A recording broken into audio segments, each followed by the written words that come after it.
Créativie officielle. Votre chaîne qui traite de la politique, de l'économie, du social, de la culture et des faits sociaux. Créativie officielle sur la télé de réalité. Bandeko balandia masolo ya équipe nationale na pesi bino bon sombote pa iwapi bozwami na poko ya lelo po ya kolanda masolo na bino bolingaka mingi.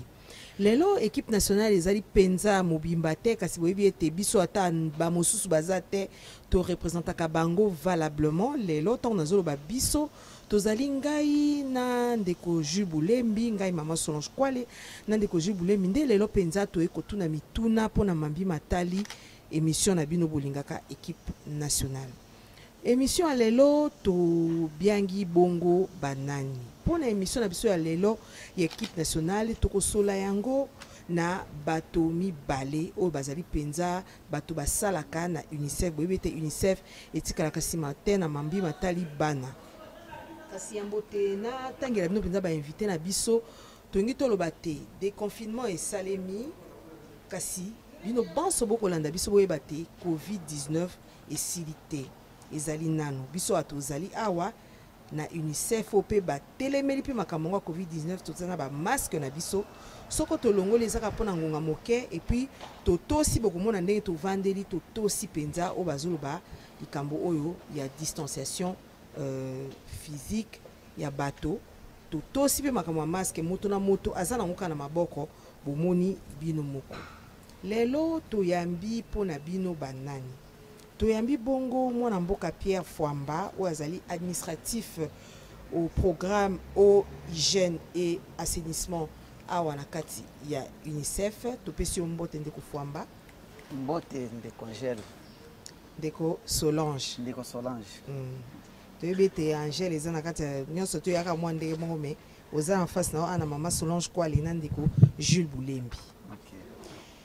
Tozali pe na mwana mboka Médard Moke. Médard Moke azali bongo chargé ya communication pour le développement a pe na kati ya UNICEF. Ndeko Médard Moke to pesio pe mbote. Mbote mingi mama Solange. Boni nzoto. Bon zoto mama malamu. Mama malamu toliki te loko osi ovandi wana deja nzoto ekopesa mila penza malamu po ete opesa biso biyano na nini biyano na makambo to ekosolola lelo to ekosolola mingi na appui loboko oyo UNICEF epesaki na kotalisama na makambo ya lutte contre coronavirus. Tokolobela bongo na mambi matali communication tokolobela pe na mambi matali hygiène eau et assainissement bomoni pe invité na biso mosusu aza yende akolobela ngo pamba te ba organisme mingi et pesa ki bon maboko na gouvernement na kolekisama na comité ya riposte ya COVID-19 et pesa ki maboko nango pona kosunga po ete maladie oyo ekende esila eza musika na biso yango to bengi bango po ba ya lelo ko yebisa biso UNICEF asalaki bongo nini yango nde mama likambo otoye ko vandela lelo na ko bana ndeko Médard Moke na tunaki alobi nzoto ezali malamu kasi ndeko Médard Moke lelo penza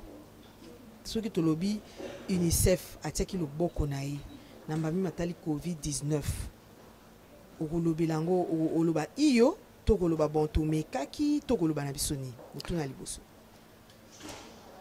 Ok, merci mingi ndeko Solange pona mutuna otuni ngai par rapport ya appui oyo UNICEF ememaki na gouvernement pona réponse ya coronavirus na mbola oyo tozali na yango lokola boyebi ke organisation ya réponse na Congo esalami ke nyonso eza na maboko ya gouvernement nde ezokamba réponse na mboka na biso ezokambama na niveau ya comité na niveau ya président de la République mais na niveau technique ezokambama na professeur Muyembe mais na niveau ya communication ezokambama pe na gouvernement. Mais UNICEF azali ce qu'on appelle en français co-lead. C'est-à-dire UNICEF azali la première conseiller et le gouvernement na kati ya makambo etali communication pour le coronavirus. Na yango rôle UNICEF ya liboso ezali ko pesa ba conseil par exemple pour aider le gouvernement ndenge to ko sala ba stratégie pour panza basango batu ba qu'est-ce qu'ils peuvent faire pour se protéger ba isikani ba kozwa traitement ceux qui baza maladie. INSEFP ils ont apporté appui technique par exemple nako aider gouvernement nako concevoir par exemple ba support ya communication ba fiche ba sport ba bureau msusu ils ont pu apporter appui moko financier na gouvernement pour ba stratégie union oyo to discuter na niveau ya commission d'eni ba oui qu'on mettre en œuvre sur le terrain. En gros, c'est ça rôle il y a UNICEF. Donc UNICEF est ça le co-lead conseiller principal il y a gouvernement Italie la communication et à un niveau national et à la province parce que UNICEF en dehors de Kinshasa tous un bureau dans la province donc tous allez appuyer fort il gouvernement na makambo Italie ko sensibiliser la population ko mobiliser la communauté pour la réponse au coronavirus. Mais que tu as des détails, mais tu as des détails. Tant que bengi premier conseiller à gouvernement de Makambo Italie communication pour la COVID-19. Tant que Makambo Ango yé, na personne na date le 24 mars wana. Tant que penza ba toyo qui était RDCP et tout tisami penza na pandémie wana. Na makambo tali communication eloko nini ya liboso obino bomona ke eloko makasi to ko ba na communication eza eloko songolo to pakala ya mbote o cité hein ba mususu nyoso ezali elo ni makasi obina UNICEF atalaki na ndinga communication oyo ayebisaki gouvernement à travers comité technique ou riposte obi masolange soki par exemple épidémie na mboka et là, le gouvernement a élaboré un plan de réponse. Dans le plan de réponse, ils ont l'aspect de la communication. Donc, il le gouvernement pour élaborer une stratégie de communication. Nous avons lutter sur le plan de la communication contre le coronavirus. Et l'homme c'est que ceux qui par exemple crise dans mboka batu bazalaka un peu paniqué batu baye barate eloko nini bakosala il est important que qu'on pesa batu ba information lokola na cadre ya épidémie bayeba eloko nini bakoyi kosala pour ba mibatela quelles sont les actions préventives qu'ils peuvent mettre en œuvre. Deuxièmement, ceux qui ont eu maladie et c'est quand il y a des kende pour base de traitement. Ezali balamoko relaxa bango ndeng eloni bakoki ko sala pour base de maladie te to ko lié bisa bango na maladie yango eza nini pour ceux qui pas yebi maladie yango te tam susu a ko minimiser na ba prévention nyonso. Merci maman Solange okata ingai na sisa kité. Donc besoin liboso ya population eza kozwa information pour nous ba maladie yango eza nini et se transmettre ndenge nini okoki kosala po ozwa maladie wana te soki pe ozwi maladie wana eloko nini okosala okokende wapi po ozwa traitement. Donc pour yango il faut élaborer ba message pour na ko transmettre la population ba message wana ata to élaborer yango il faut pe et accompagner na ba support de communication par exemple to kosala ba spot to kosala ba micro-programme na radio, to kosala ba fiche, to kosala ba dépliant. Nyonso wana musala wana o isala maki na début, ezali gouvernement sala ki yango na appui à UNICEF. Donc l'appui à UNICEF. Donc rôle ya liboso ezali ko aider gouvernement pour na ko concevoir stratégie wana, ko concevoir ba message wana, ko sala plan ya communication pour na ko sensibiliser batu bayeba qu'est-ce qu'ils peuvent faire pour se protéger et comment ils peuvent faire pour accéder à ceux qui basent la maladie ou le coronavirus. Merci Maman Solange. L'UNICEF apporte son appui. Médard apporte son appui au gouvernement de la RDC pour contenir la propagation du coronavirus. L'UNICEF trouve un objectif atteint. Makambo Simbi, appui Nabino Simbi. Nangi Médard répond à la question. Et puis papa, côté à Maï. Na maya maboko est-ce que c'est ka kabu pesika kapui bino bovai na bino moi liso ezalaki te. Oui, merci. Je voulais préciser que plan et la communication au UNICEF a appuyé et ça d'abord il y a gouvernement. UNICEF n'est pas lobby, a conseillé à Tchemaboko. Mais ce que l'objectif est atteint à 100%. Il y a un progrès au Sali.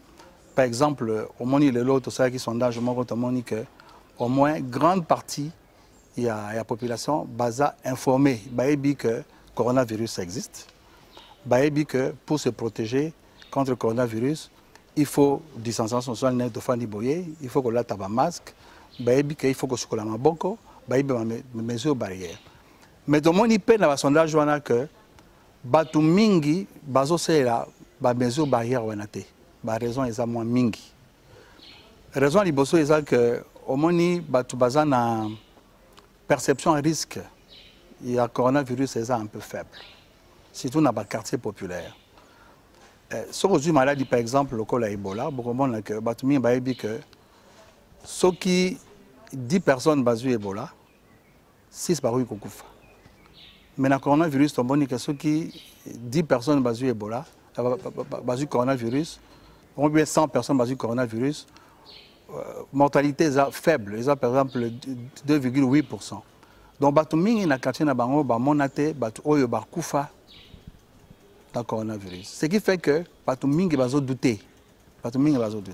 C'est ainsi que UNICEF n'a pas partenaire toujours appuyé le gouvernement et là on pour améliorer la perception, il y a risque, il y a tout pour la condima que malade des alliés va changer le comportement.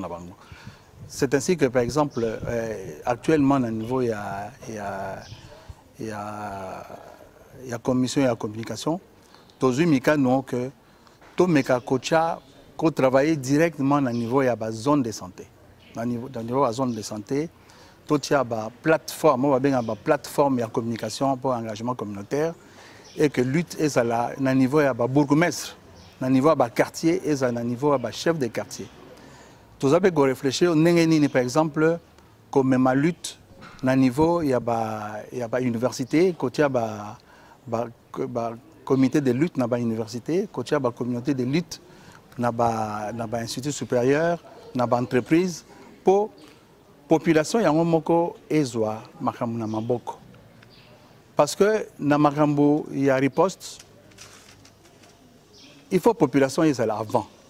Pour que la population soit avant, il va participer à la riposte. Il y a un qu'on réfléchit comment appuyer bango pour batu bambeka pour améliorer le comportement là-bas. malobezongi na ndeko Fwamba Pierre po na mutuna ndeko Jules tunaki na makamatali mai soki basaki ndeni kola maboko wana est-ce que c'est kaka bopesi appui na bino bo soutenir bango bo vai na bino liso ezalaki te parce que quand on a sur le terrain il y avait beaucoup de problèmes. Liso ezalaki te bilbo pesi UNICEF azongi na. Merci beaucoup Ndeko Gilles, merci beaucoup Ndeko Solange pour na mutuna wana. Yambo na répondre na mutuna wana na lingika ndenge collègue nanga Papa Medar alakisi bino na bandela koyebisa bino ke tangu batiaki oyo tobengi structure ya coordination ya réponse oyo prof Muyemba aza kokamba.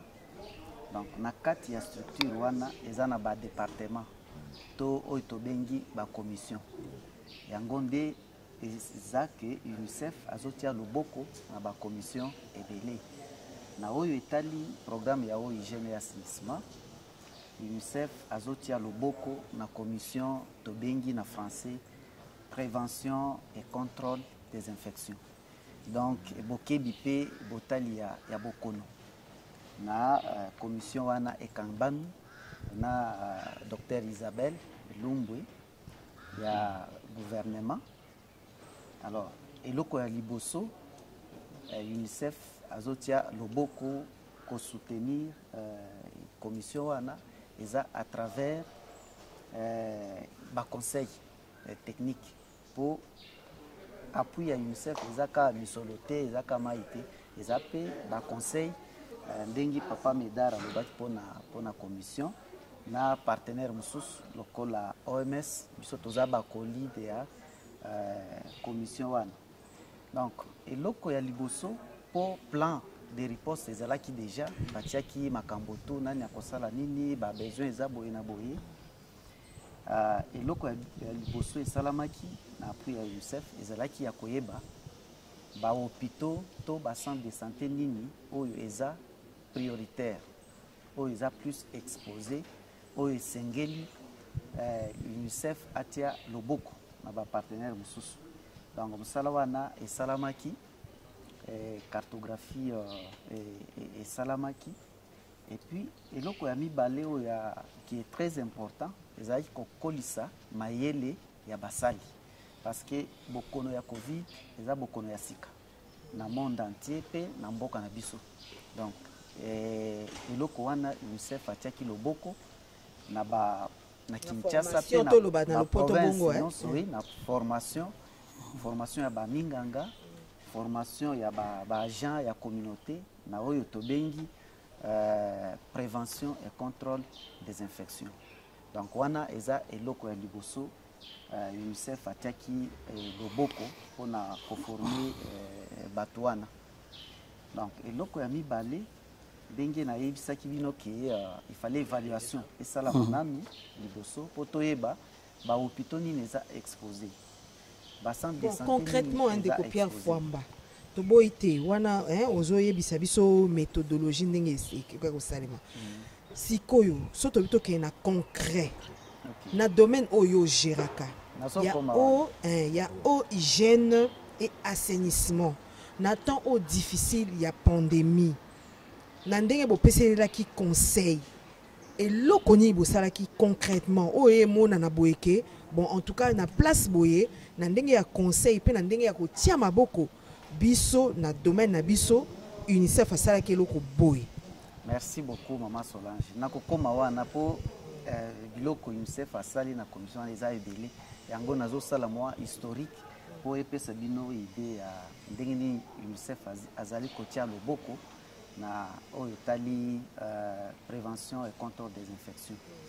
Donc na oyo etali parce que bolingi tobandela na mai na oyo etali mai c'est vrai que na situation d'urgence eloko UNICEF atiaki loboko ezalaki kosunga na mai à travers bacamion citerne bisika mai ezalaki pasi na mai wana ebandaki kokende na baformation sanitaire na bahôpitaux bacentre de santé parce que tozolobela likambo ya kosokola maboko. Donc soki mai eza te moyen ya kosokola maboko eza te. Donc ce qui fait que hôpitaux to bacentre de santé bisika mwa mobulu mwa pasi ezalaki ya mai UNICEF azalaki komema mai à travers bapartenaire na ye na bacamion citerne wana eza eloko ya liboso oyo etali mai.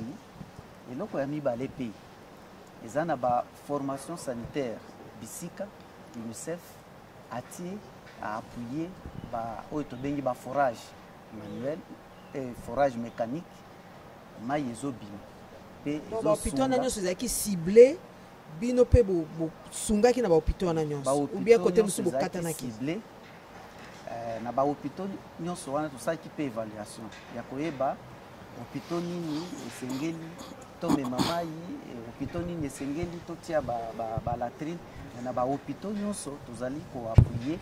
Donc mai wana ebandaki kokoma mpo esunga bandeko na kosokola maboko mpe kosalela mpe misala ebele na bahôpitaux. Docteur Fwamba olibisaka moke na tia mwa mungwa ndeko basila azoloba nini kutia mwa mungwa olobi problème ya mai mais on a connu de problème ici tozokoma na bapoint de contrôle mosusu basavo ezosila UNICEF azakoyo kongo te savo eza te bozakoyo kongo te bino UNICEF bon yango nalobaki autant tolobi hygiène tozozango na mobimba nango ti soki botie mai eloko ya kosalela maboko eza te soki baketa na mai yango batiango sous place moko eza salubre te nyonso wana ezokonte na bapoint wana siko bosaki nini est ce que mai eyaki ka evandi ebandeli kaka UNICEF apesaki na niveau ya secrétariat technique bisaleli notamment lave-main, chlore, aquatabs na savon ebele. Donc wana UNICEF atiaki loboko po ekenge bisika wana ezalaki suffisant. yango natunaki eske bahôpitaux nyonso ezalaki servi, ezalaki oyo nyonso UNICEF apesaki ezalaki suffisant ntango nalobi par rapport à capacité na ye moko. Je pense que nebande nayebisaki bino ke mosala tosalaki ezalaki ya kosala cartographie, évaluation esalamaki ya koyeba ke par exemple na Kinshasa UNICEF akosunga bahôpitaux boni, Kingani akosunga bahôpitaux boni, na oyo etali UNICEF nyonso na esalemaki wana savon en tout cas ezalaki ebele. Côté wana problème ezalaki te, donc eza na savon biloko ekendaki na remise officielle na niveau ya secrétariat technique. Ensuite UNICEF azosala mpe na bapartenaire na ye na bazone de santé, bango mpe babemaki basavon mosusu na bahôpitaux na bacentre de santé. Donc eza ndenge moko na baprovince mosusu. Et puis biloko wana ekendaka mpe na baprovince oyo nanu bazwi bokono ya covid te, na sens ya koprepare bango déjà baprévention nyonso. Oui, ya kobongisa. Donc eza na biloko ekendaki na Kwilu na Mai Ndombe, donc na baprovince nyonso. Donc biloko wana ekendaki mpo bazala prepare balave-main etiamaka bisika nyonso. Donc en dehors ya nayebisaki bino baformation eza mpe soki bokee na bahôpitaux oyo UNICEF azali kosunga, eza na oyo tobengi bisaleli ya mosala baéquipement, parce que na covid oyo baminganga baza plus exposé parce que bazoyamba bamalade, bazoyamba mpe bato nyonso. Donc ce qui fait que UNICEF azosunga atie loboko na kopesa bisaleli wana oyo tobengi équipement ya protection individuelle. Il faut munganga azala miloko toyebi ke bazali kolela mingi ke toza mal équipé, donc UNICEF akokisaki nyonso. UNICEF dans ce sens là bahôpitaux nyonso oyo UNICEF azali kotia loboko, eloko wana eza appuyé. Donc oyo tobengi équipement ya protection individuelle epai ya baminganga esuki kaka wana te. Appui wana ekepe na epai ya baagent communautaire bayo bazokende kopanza sango bahygiéniste, bango mpe UNICEF azali kopesa bango à travers bapartenaire na biso baéquipement mpo base protéger. Mpo omoni mama Solange, soki munganga ase protéger déjà na kati ya hôpital, ça signifie que akoprotéger akobatela d'abord baninga na ye, ensuite akobatela bamalade oyo akokonsulte et akokende mpe kobatela libota na ye na communauté mobile. Eza koloba te ke na covid oyo baminganga bazwaki bokono te, bazwaki mosusu bazwaki voilà. Mpona koevite yango moni UNICEF atie loboko mpona koappuye gouvernement na oyo etali équipement wana. Donc au-delà de ça, bisika oyo tomoni ki mai eza vraiment besoin, UNICEF mpe aza kotia loboko na ndenge nini hôpital wana ekoki kozwa forage ya mai, ndenge nini tokoki kobongisa réseau oyo eza na kati mpo mai ezala na hôpital. Esuki wana te tolobi hygiène ya maboko eza primordial, kosokola maboko na covid eza ya motu ya makasi. Kote wana mpe UNICEF azali kosunga na balave-main na kiti oyo tozali kopesa na baformation sanitaire ki lave-main ezali, eza mpe na bamaske mpe ezali, bagan mpe ezali, eza mpe na bastation ya minene na banzi soki boverifie bien na communauté eza na bisika bastation ya lavage de main wana ezali na communauté mpona kosensibiliser bato bayeba na kosokola maboko. Maintenant mpona nasilisi te po atunaki alobi est-ce que bozali kosuivre. Est-ce que suivez ezali effectivement suivi na ntango toza koloba boye toza na bacollègue mosusu baza sur terrain oyo bazosurveiller suivre mpo toyeba eske biloko oyo esengeli tosala ezosalema effectivement wana eza suivi oyo ezosalema kote na biso na kati ya UNICEF kote mpe ya commission ya PCI oyo nayebisaki bino etambami na Dr Isabelle azali mpe kotinda basuperviseur na terrain mpo basurveiller ndenge nini makambo nyonso wana eza kolekana. Donc tout est dans les bons. Oui, comme eloko nyonso ba défi ezalaka te mais jusqu'ici appui ya UNICEF na oyo etali prévention et contrôle des infections eza oyo nauti koyebisa ba défi par exemple biloko nayebisi bino wana tokozongela yo tokozongela mpona motuna amoko na eloko moyo ya kobakisaka na sanso oyo dekojula tuna ye motuna sino tokozongela yo mpo topase tozonga so na kote ya communication motuna pa ya communication mama so permettre alors ndeko moke UNICEF est participé na etie poids nde bakino balobaka et soutenir gouvernement na niveau communication na un montant de 2 500 000.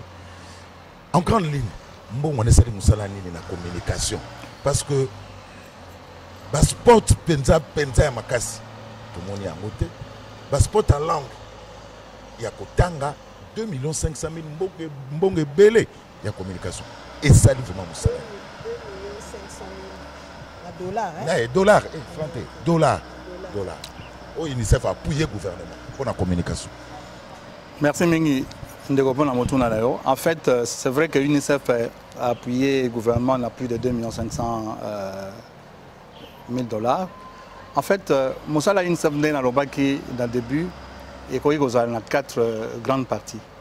Première partie, ils allaient pour na batu base information, se protéger pour basaler les yango. Et par rapport à ça, UNICEF a appuyé qui au moins 450 radios na Congo Mobimba. Ils sont à Kinshasa et ils sont dans la province. En fait, UNICEF 450, 420 radios.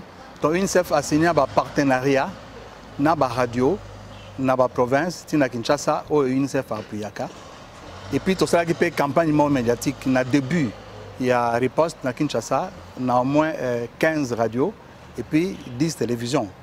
To produire qui spot la publicité spot climatique na télévision sur le mesure barrière to produire qui spot sur le masque l'utilisation des masques et ça qui en français c'est la langue locale et puis ça tout ça qui est sur mon côté tout ça qui est en collaboration avec nos partenaires sur le col sans rue qui fait spot au UNICEF à celle qui reproduire qui Nakachambongo on a une grande partie et qui surtout dans la production et le support de communication. Les fiches non sur Bozomona, ils sont à Kinshasa, ils sont en province sur Covid-19, ils qui conçu et produit avec l'appui de l'UNICEF. Donc l'UNICEF a produit au moins plus de 2 500 000 affiches, plus de 3 millions de dépliants. Depuis ça qui est dans le terrain, banderoles, panneaux publicitaires. Et là, comme ça, après l'UNICEF et apporté le gouvernement, ils ont mis en place il y a call center.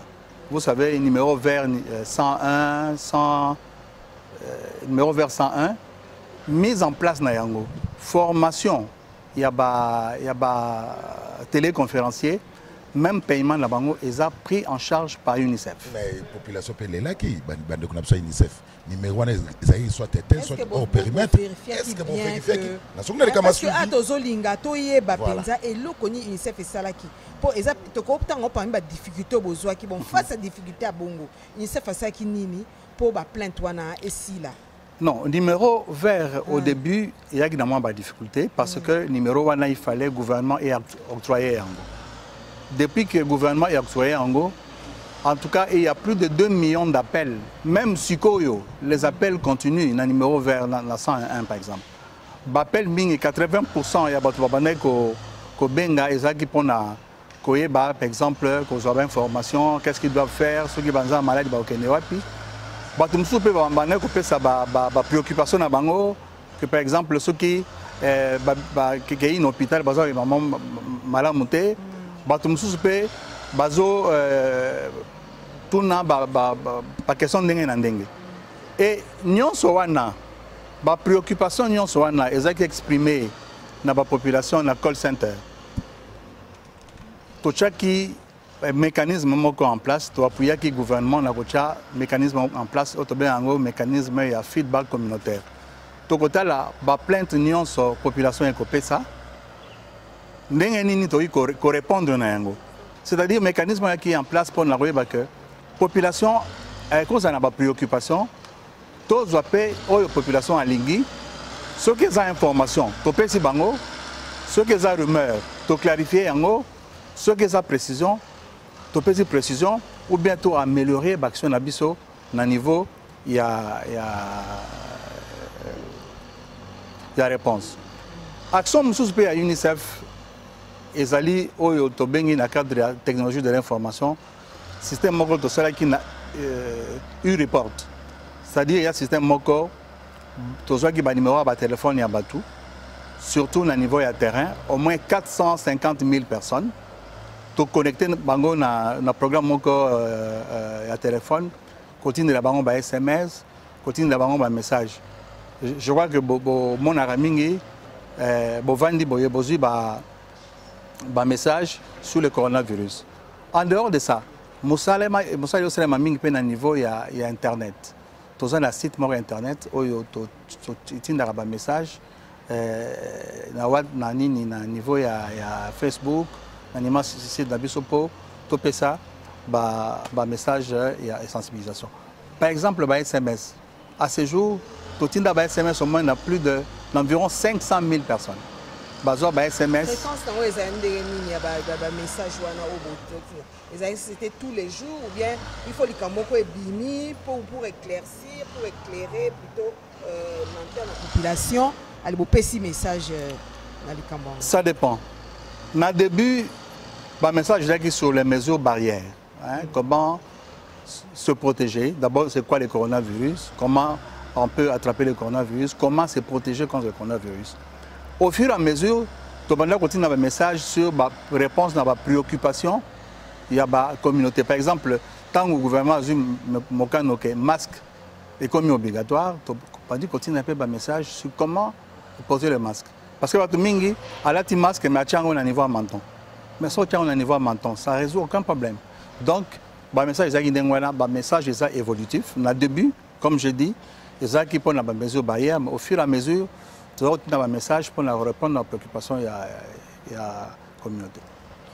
Tokoti kalaka nanu na makambo etali communication na bandi ba soki ndeko Ange Kasana Gima Wesi baza penza na biso elongo basi bazoli biso affiche o pona koyebisa bato te tango bomonaki ba affiche o nyonso tota musu na ba mur to bisika biso bomonaki yango ezala ana Kinshasa to na ba province na ba hôpitaux ta musu na ba bureau a bato boyeba te ezalaki ba support parmi ba support o UNICEF asalaki pona kopesa penza ba message o esengeli na makambo etali COVID-19 UNICEF oyo alobi awa te akendaki penza azali kwa premier conseiller ya gouvernement na mami matali communication na o etali penza coronavirus ou bien COVID-19 na likite bozoli biso ngo en dehors ya affiche oyo oyokaki abalobi ezali na ba panneau ezali na makambo ebele oyo tokosola na kati ya masolo na biso nde komeda toyebi te na oyo nyonso etalemaki na oyo etali mosolo mpo misolo nde ebomaka mboka na mikando biso totangaki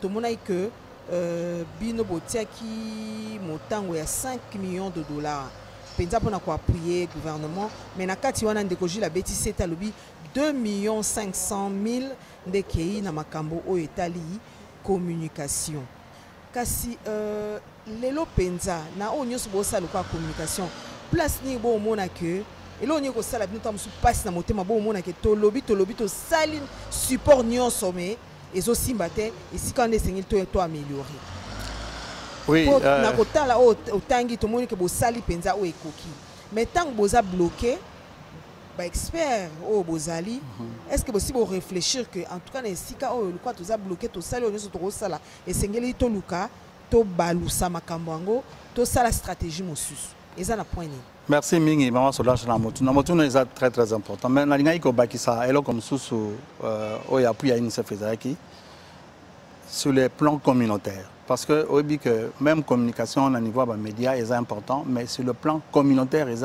très important. Déjà UNICEF va appuyer la zone de santé pour la en place que to bengaka na le poto cellule d'animation communautaire CAC. Na Congo na temps ordinaire UNICEF n'a pas partenaire mususu bacha qui en place plus de 60 000 CAC. CAC est le groupement boyé plateforme boyé à niveau ya mboka pour aider la population à réfléchir na makambo na bango pour bazoper ba mboka no ndenge ni ba ko développer mboka na bango. Et coronavirus c'est ça qui opportunité moko pour na ko même ba CAC wana ba participer à la sensibilisation de la communauté. Sur les 60 000 CAC, ils qui déjà mis en place, au moins 20 000 sont déjà engagés dans la carte de Moussalawana, dans la carte des relais communautaires, dans la visite porte à porte, dans la sensibiliser dans la carte de quartier. Où est le mot comme Moutuya?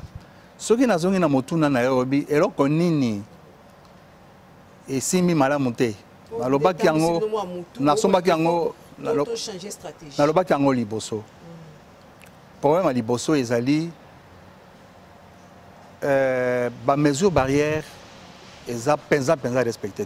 On a toro bon bangote so botay na Kinshasa vraiment na so boké par exemple dans ba quartier populaire vraiment na souvent batu bazo la ta masqueté batu bazo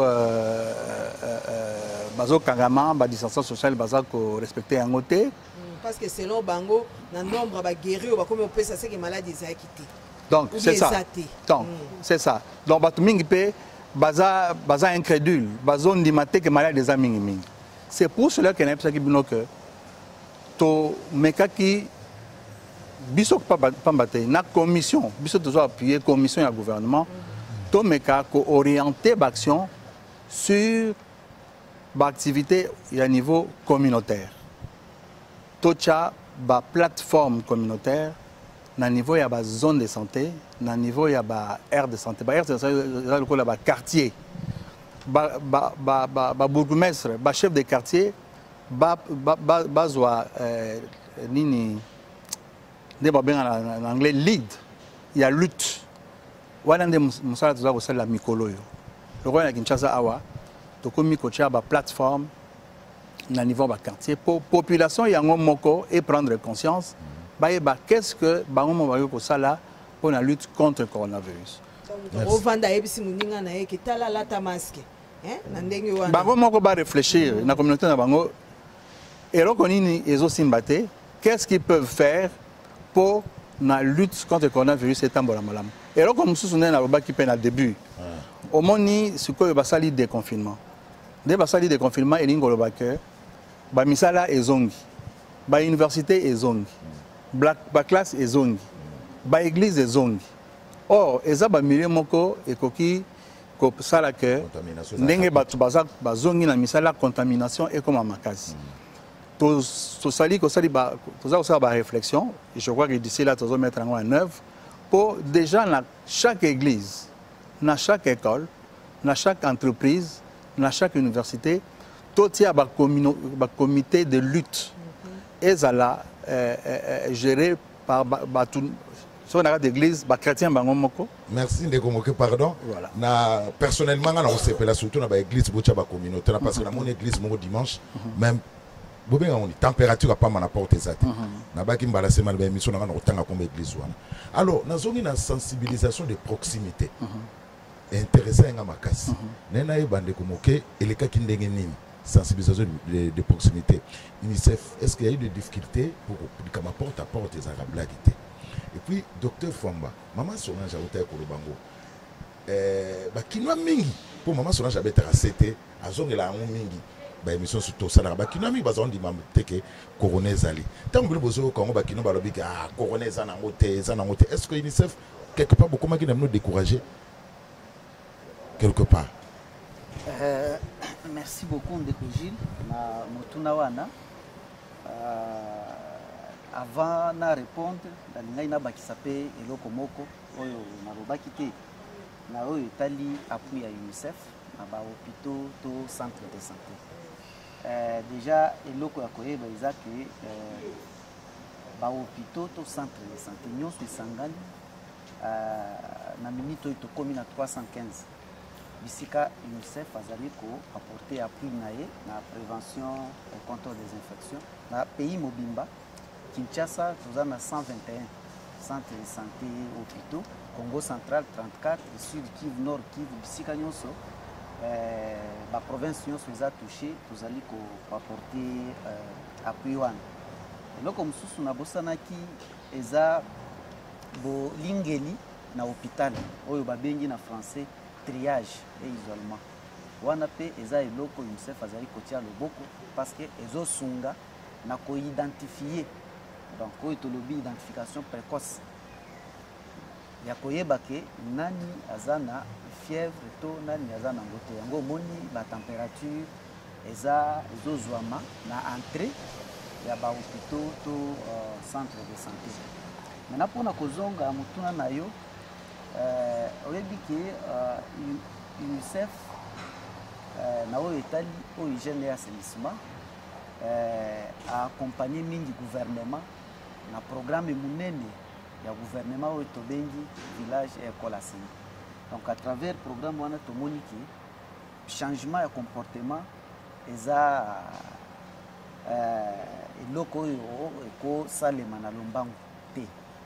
Donc esengeli ka sensibilisation kokoba penza na sensibilisation pour prendre conscience. Donc biso quelle que soit résistance, donc UNICEF alembaki te to continuaki pour communication de papa Medar alobi chez biso eza domaine moko transversal, ce qui fait que bisika oyo prévention commission ya prévention contrôle des infections ekutanaki na ba résistance, donc tobandaki kosala elongo na baninga ya commission communication pour na sensibiliser bato wana bandima so bango so information eleki malamu te bino boyena bakobwaka ta babilo na bino boyena ngo pona hygiène bakosopata mai na bino. Oui baka wana monanaki nazo se rappeler nazaki na Congo central ya tao boke boye équipe ya prise en charge et qui kopesa par exemple les résultats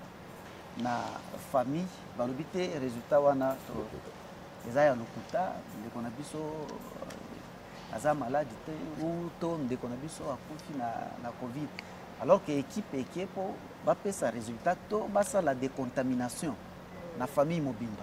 Donc baka ya bongo ezalaki, donc ezalaki po eza défi mais bandeko ya commission communication donc balembaki te, donc en général eloko wana epesa ki so découragement te yango esali ke tozokoba ka kosunga gouvernement na oyo tali mandat ya UNICEF. Voilà, sensibilisation de proximité. Oui. Okay, merci pour la motion. D'abord, défi à mon la sensibilisation de communauté et de proximité, c'est que au moins tout ça, le coronavirus est 5 distanciation sociale. Donc, na début na lobaki to sagi mingi communication de masse na médias na ba fiche. Mais ce que tout ça comme beta c'était la proximité. Pourquoi? Parce que la proximité aux gens a occasion à poser aux questions, à répondre na ba préoccupation na. Mais pour minimiser risque wana pour na ba relais communautaire bakende na ba ménage sans risque ya cause de maladie. Il y a tout ça qui est fort, il y a coupé ça d'abord masque, tout ça qui est fort coupé ça gel désinfectant et surtout le rôle de la ménage pour base la discriminité, bah travailler dans le ministère de la santé, tout ça qui est signe distinctif donc gilet tout comment réco pour base la accepter facilement parce que parents ménage mi ba ko maté moto a éviter aya ko tan lo pango voilà na mukusa yango. Nazongeli mukende ko Pierre Fwamba ndeko Pierre lelo yo toyebi ke UNICEF makasi na bino mingi eza na kotala penza bokonongono ya bana bolamu ya bana toyebi ete eza deja na kati ya makambo bo préparer ndenge komida alobaki au bo sala lobby kuna ndenge déconfinement salemi mais je crois que lokola bana bazaka priorité penza ya UNICEF mo boko ya mosala ya UNICEF ezali nde bana lokola bakela sezongi eloko nini penza oyo domaine na yo ya hygiène ou ya assainissement et ça là qui pour na ba école pour tantôt olanda ya mobitando mususu to bozo ba information mususu moi ba école bazolo ba mususu to zona ba moyen te ya ko tcha biloko na bazo singa biso ta mususu ba biloko kosukola maboko wana ezala to ata 10 na pese exemple to kokoka te ezala to moko na kati na salle de classe moko to kokoka te mwana azala na masque to kokoka te ba parents déjà ba mota musu ba kokoka te mais UNICEF déjà dans un premier temps pour boyeba déjà que classe ezonga bosala kini ata soki boko prévoir ko sala minene lobby ekolanda. Merci beaucoup maman Solange pour na mutuna wana. Avant de répondre, je vais rappeler que déjà que Kalanyonso, l'UNICEF, azalaka ko sunga gouvernement na oyo tobengi programme école assaini. Na ba école wana eza déjà avance, eza anticipation pour ba école wana eza na ba lave-main, bazalaka nango déjà kala. Baza na ba lave-main, baza déjà na notion ya hygiène à travers appui ya UNICEF bazana mai na ba parami baza banga kotina bana classe bani ti lelo ba misu bazo banga kaka.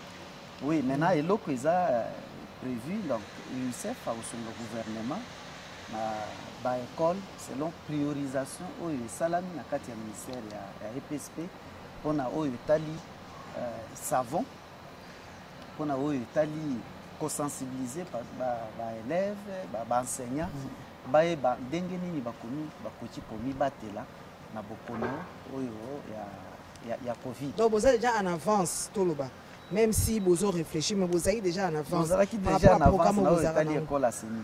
Ce qui otali bien na ba école aseni ba lave-main ezangi te. Ba école aseni so tamboli na Kinshasa to na ba province mususu okuta ba école wana baza en avance. Baza déjà na notion ya hygiène. Baza déjà na mai basokolaka na yango na bango maboko sans problème. Maintenant malgré ça donc UNICEF akotalaka ba école asenite mais akotia pe loboko na ba école mususu o nanu bazwi statut wana te po bayeba nako mibatela na yo etali bokono ya Covid. Donc quand ndenge na lobaki donc UNICEF azokoba na kosalela mandat na ye pona protéger. Oui, chef de l'État a l'évacué état d'urgence, malobaki en bien. Na levé état d'urgence, mais nous le bâtons beaucoup ici. Donc beaucoup non et sali. Est-ce que au niveau de la communication, il y a d'autres stratégies? Il y a communication, tout beaucoup ça la carana o INSF one. Stratégie de communication, il faut beaucoup de continuer. Oui, merci pour la motuna. D'abord, je vais corriger la stratégie à UNICEF et la stratégie à Commission Communication, UNICEF, appuyée par UNICEF. Appuyée par l'UNICEF. Parce que les leads, c'est le gouvernement, UNICEF est co-lead. Ça, c'est la précision. Ce que je voulais dire. Donc, Sikoyo, depuis chef d'État a eu la mesure à déconfinement, donc continuer la sensibilisation. C'est important que Batouba et Baker, il faut continuer à appliquer des mesures barrières. Il faut sur la maboko tango nyonso. Il faut la masque. Il faut aller au moins distant de 1 mètre, 1 mètre et demi. Ça c'est très important parce que ceux qui sont sali en côté, bomona mboka msusu, basali des confinements après maladie et zongi. Donc toko continuer ko beta c'était na makambo ya observation et mesures barrières. Deuxièmement, nous avons renforcé l'engagement de la population. La population a une lutte dans maboko. Parce que ceux qui ont une lutte dans maboko, ils ont liboso. Nous avons travaillé au niveau du quartier, au niveau de l'école, au niveau de l'université, au niveau de l'entreprise. Donc, troisièmement, nous allons continuer jusque-là avec l'école Saint-Terre le centre d'appel pour n'accoper sa information dans Batou. Batou bazan ba préoccupation, bako benga, bako exprimer yango, ba préoccupation on a toujours prendre en compte pour n'accoter comment on peut améliorer notre travail. Ce qu'ils appellent ba rumeur, toujours aider pour n'accoper ça la bonne information dans la population. Boy ba que par exemple na épidémie oyo ba o ba benga na lopoto en anglais fake news. C'est-à-dire l'information lokuta qui est belé. Il est très important que toute la population information correcte. Il y a d'abord la félicité la presse, le roi Moussa Boza Rosala pour boire la source, la bonne information, pour continuer Moussa. Donc, pour continuer le travail à communication proximité, pour travailler, pour continuer le travail dans les médias, pour continuer Moussa au niveau de call center pour Batou. Base information, appliquer des mesures barrières et puis s'engager davantage dans la lutte, s'approprier dans la lutte et la lutte pour vaincre l'épidémie du coronavirus. Bandeko bomoni penza mission na biso lelo to eko solango na UNICEF oyo ami bengi le premier conseiller ya gouvernement na mambi matali COVID-19 kasuna ko lingate na tele mamwa moke po émission comme na suka pona Sabino te na ngongo biso to kosala émission oyo secrétariat technique ya riposte ya COVID-19 apesaki ba information oyo etali penza mambi matali niveau ni toza siko ya COVID ezali na 9741 cas confirmés, 246 cas de décès, 8895 personnes guéries. Dans le bas qui ont été guérison, eza penza likolo makasi. Parmi les cas confirmés, nous avons 20 nouveaux cas, dont 12 dans Nord Kivu, 5 na Kinshasa, 2 na Ituri et puis Moko na Nord Ouélé. Est-ce que tableau Oyo, selon Bino Bayi UNICEF, tableau Oyo est ça Elikia, et là on est au ça la peau, to retombé té. Le quoi bamboka musuti le quoi papa Médard à l'Obakia. Bino mbale moto na moto, des comédars bon qui occupé ça cantina yopé, et des famba Pierre P a coupé ça Oyaï. Poto aussi ça m'a sonné ça mon coup c'est la personne moins 5 secondes. Merci Elikia Ezali. Tableau on a une collecte que effort au gouvernement sali na ba puis ba partenaires notamment UNICEF et comme ko porter ba fruit nango. Tout ça quand même très avancé. Mais il faut tout ça la Keba. Comme chef de l'État Lobaki, confinement est sili, état d'urgence est sili, mais coronavirus est sili na noté. Donc appel na ça ko lancer na bande ko nangai na bande ko biso nyonso ba continuer ko respecter ba mesures barrières. Yangonde et ko sala que to vaincre bokono oyo ya coronavirus, ça c'est un de deux. Ba talate bato mususu ba que lutte à coronavirus eza ya mama Solange ou ya papa kuna mais ça lutte ya biso nyonso. Ngai na quartier na ngai eloko ni na ko sala pour na aussi sa bokono ya coronavirus. Nazali pasteur na église na ngai eloko ni na ko sala. Naza mondimi na église eloko ni na ko sala. Naza molakisi directeur école élève eloko ni na ko sala. Naza na université naza journaliste. Soki biso nyonso to komi na niveau wana to mituna eloko ni to ko sala et puis to sali to apporter contribution na biso contribution ya yo ya ye na ya ngai nyonso e ko sala ke to ko longa et tomba o ya coronavirus. Ndeko forma na mokuse pour mon esili. Merci beaucoup maman Solange du loba Isaka moko wana bitumba ya Covid na nucilité. C'est vrai que d'après les résultats wana elike ezali mais il faudrait pas que tolemba parce que eloko ezalaka makasi eza oyo tobengi na français gestion ya épidémie. Tango bato bazokanisa te elingi esila sikoyo batiki balembi donc wana esalama te il faut tokoba bato nyonso bakoba na korespecte bamesure barrière oyo epesami. Pour moi nako souhaiter que ekoba même après Covid de façon que lutte et continue. Voilà le bandage.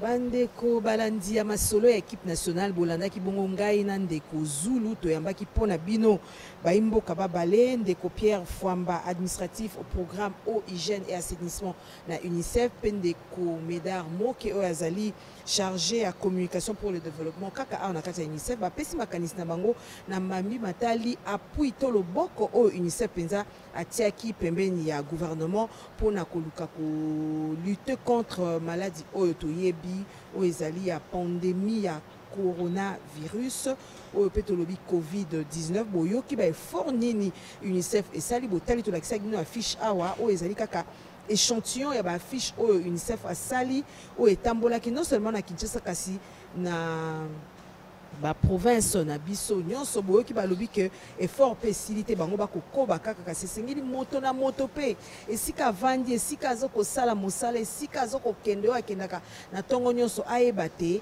apport na ye loboko na ye pe nde koki kosunga mpona tokoka kolonga pandémie oyo eyela biso na mokili mobimba soki te ba effort nyonso bango bakoki kosala ba effort nyonso gouvernement koki kosala nyonso kokende obe mai napesi bino penza matondi ndenge bondimaki kopesa makanisi na bino na mambi monso oyo UNICEF azokosala napesi pe bino baebolandi biso matondi ndeko Jules matondi na yo ndenge penza tosalaki masolo oyo mama Sylvie azate papa ko azate kasi na bandi tolongi quand même merci mama Solange tosai mosala ndenge elongo bani botika na kimia boboto na mabota na bino topesi matondi mingi lisusu na mama Sylvie sona na moninga na ye oyo ya mosala ndeko Jessica oyo penza basungaki biso mpona bosali bu malamu émission oyo ya lelo kimia boboto na mabota na bino nde tokutani na mikolo ezali koya kaka na masolo etali équipe nationale oyo bolingaka mingi botikala na kimia. Créativie officielle.